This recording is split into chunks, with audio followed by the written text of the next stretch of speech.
L'info de la semaine, le podcast qui vous dit tout sur le lymphodème.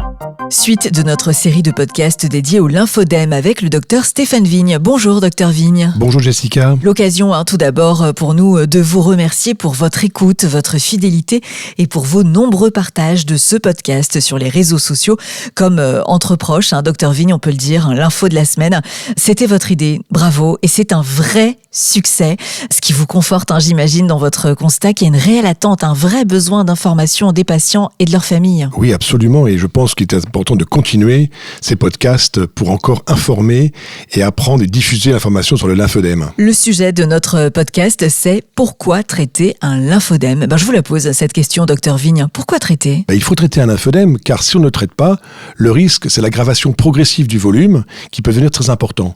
Et comme on l'a vu, la composante tissulaire augmente dans le lymphodème, que ce soit la peau ou le tissu adipeux, et bien ensuite on ne peut pas revenir au volume antérieur. Et d'autre part, le traitement espère aussi réduire les risques infectieux, notamment les résipelles. Donc le fait de traiter, ça permet aussi de maintenir une fonction normale des membres ? Oui, car le poids de lymphodème peut gêner, entraver la fonction d'un membre inférieur ou supérieur. Dans le cadre de sa prise en charge, est-ce que le lymphodème nécessite un suivi ? Docteur Vigne, déjà ce qu'on peut dire, c'est que le lymphodème, c'est une maladie chronique qui peut s'améliorer, mais qui ne disparaît pas complètement. C'est bien ça ? Oui, effectivement, c'est une maladie chronique qui ne disparaît pas, et donc le suivi régulier est nécessaire. Qu'est-ce que vous recherchez au cours de ces consultations de suivi ? Il y a plusieurs éléments qu'on recherche. D'abord, on mesure le lymphodème, c'est-à-dire qu'on mesure les périmétries avec un mètre ruban.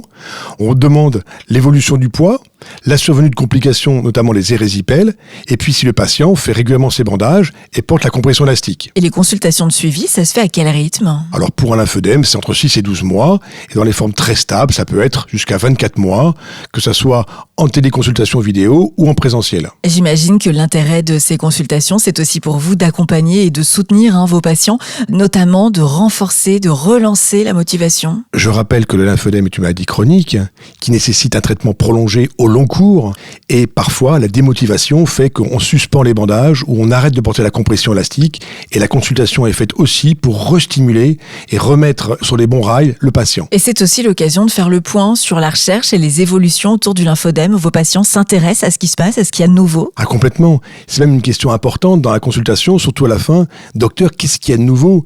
Et pour essayer de trouver un traitement radical, entre guillemets, ou trouver d'autres thérapeutiques moins contraignantes et aussi efficaces, voire plus efficaces pour faire disparaître ou du moins améliorer encore le lymphodème. Merci beaucoup, docteur Vigne, pour toutes ces réponses à nos questions sur le traitement du lymphodème. Merci, à bientôt, au revoir. Et merci à vous pour votre écoute. L'info de la semaine, le podcast qui vous dit tout sur le lymphodème.